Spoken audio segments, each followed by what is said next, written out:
Alors bonjour Narima, Corentin, Ryan, Chloé, Allen et Anne. Anne, c'est la maîtresse. Anne, c'est la maîtresse. Ah d'accord. Salut!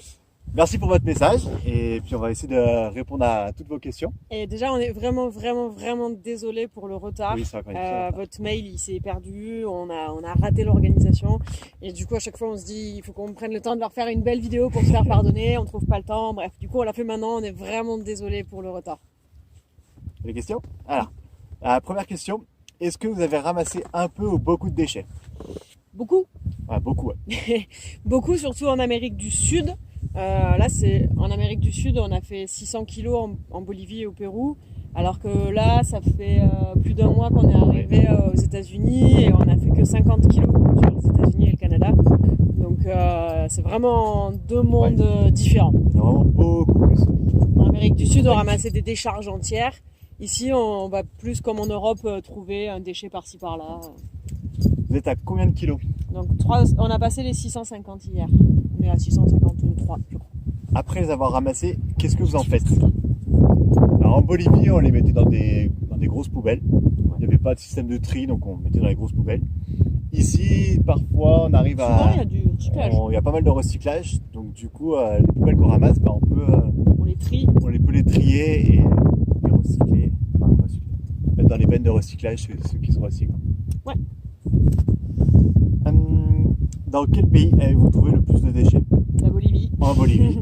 Mais il y en a tout autant au Pérou. C'est juste qu'on a vécu en Bolivie, donc on a eu beaucoup plus de temps pour ramasser des déchets là-bas. Est-ce que les routes sont en bon état dans les pays où vous voyagez? Eh ben, ça dépend des pays. Ça dépend. En Bolivie, par exemple, il n'y avait pas beaucoup de routes. Des fois, il fallait traverser des rivières. Souvent, c'était des pistes. En Bolivie, il y a très peu de routes goudronnées comme on a en France. C'est quasiment que des pistes. Et aux États-Unis, eh ben, étrangement, alors les routes, quand il y a des routes, elles sont super belles, elles sont super bien entretenues. Par contre, le pays est tellement grand que souvent on fait de la piste quand même. Le pays est tellement grand qu'ils n'ont pas pu faire des routes partout. Du coup, là, par exemple, là où on est en ce moment, eh ben, c'est de la piste. Il n'y a pas de goudron. Et par exemple, on voulait venir hier, mais on n'a pas pu parce que comme il avait plu, bah, c'était tout plein de boue. Donc voilà, les États-Unis ont de très belles routes, mais le pays est tellement grand que forcément il n'y en a pas partout. Quel moyen de transport avez-vous pris pour aller d'Amérique du Sud jusqu'en Amérique du Nord? L'avion. On a pris l'avion. On a triché.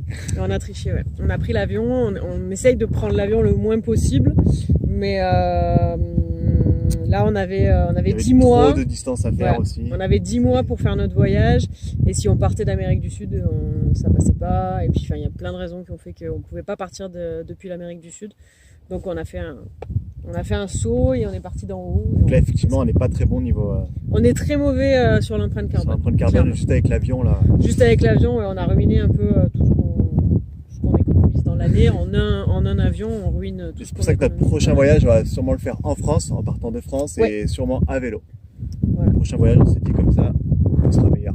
Ouais. On essaye de s'améliorer petit à petit. Est-ce que vous avez rencontré des difficultés sur vos trajets? Non, c'est plutôt bien passé. On est souvent tombé en panne quand même. Là oui, là c'est un peu notre véhicule est très vieux, il est de 1985. Et donc la mécanique est...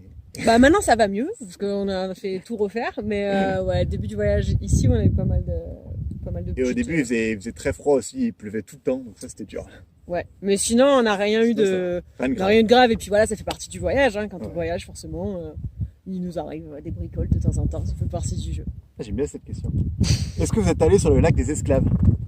Oui. Oui, on y est allé. On a survolé en avion. Et après, on est allé marcher dessus. On a marché dessus, on a promené sans gars parce qu'il était tout gelé, parce qu'il faisait moins 30, moins 40. Donc la glace il est complètement gelée. Et du coup, il y a tellement une bonne épaisseur de glace qu'on peut marcher dessus. Il y a même rouler dessus. Ils ont une route qui passe dessus. Il y a une route qui traverse le lac. Et puis alors, les gens ils passent avec des grosses voitures. En plus, ça rigole pas.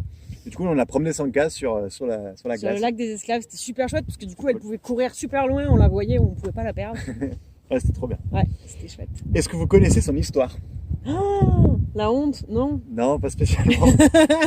Du coup, Non, si vous mais voulez bien y ouais, réfléchir si vous voulez chercher nous et dire. nous donner des informations, on est preneurs. On allait au musée pourtant, mais il parlait pas On tellement du ouais, lac. on a fait le musée de... Ouais. de Mais il parlait pas des tellement Vosges. du lac. Non, on a fait un musée qui parlait de l'histoire des Indiens population, d'Amérique et de l'arrivée des Anglais, tout ça. C'était intéressant, mais non. Du coup, si vous voulez nous dire, Oui. ça nous intéresse. Et dernière question. Pendant votre voyage, est-ce que vous parliez en anglais ou en français au Canada? Alors au Canada, on a parlé que anglais, anglais. parce Dans la que c'est au Québec en fait qu'on parle français, donc c'est une région qui est tout à l'est, et Surtout nous à on l'est. était dans les territoires du nord-ouest. Alors après, il y a des francophones un peu partout quand Il y en a même. pas mal au Canada, des francophones. Les gens chez qui on était parlaient anglais, donc on Ouais. parlait anglais. Tous les produits sont traduits en français. Ah ouais. Sur toutes les étiquettes, c'est marqué en anglais et en français. Sur les panneaux routiers aussi. Panneau routier aussi. Et puis ouais, il y a toujours des gens qui parlent un peu français quand même au Canada. On est à Vancouver, on a été hébergé chez David. Ouais. Bon, Ouais, il était français. québécois. Mais Et dans la famille où on était, ils parlaient pas du tout français, donc on a parlé anglais. ouais. Ça nous a fait du bien. Ouais. On essaie de progresser. Et ici, on est aux États-Unis, donc là, non, ils parlent, Là, ça y est, c'est terminé. Là, c'est anglais tout le temps. que anglais et un petit peu espagnol. Ouais, on essaye de pas oublier l'espagnol qu'on a appris en Bolivie, mais c'est pas facile. Et voilà, c'était les questions de Narima, Corentin, Ryan, Chloé et Allen.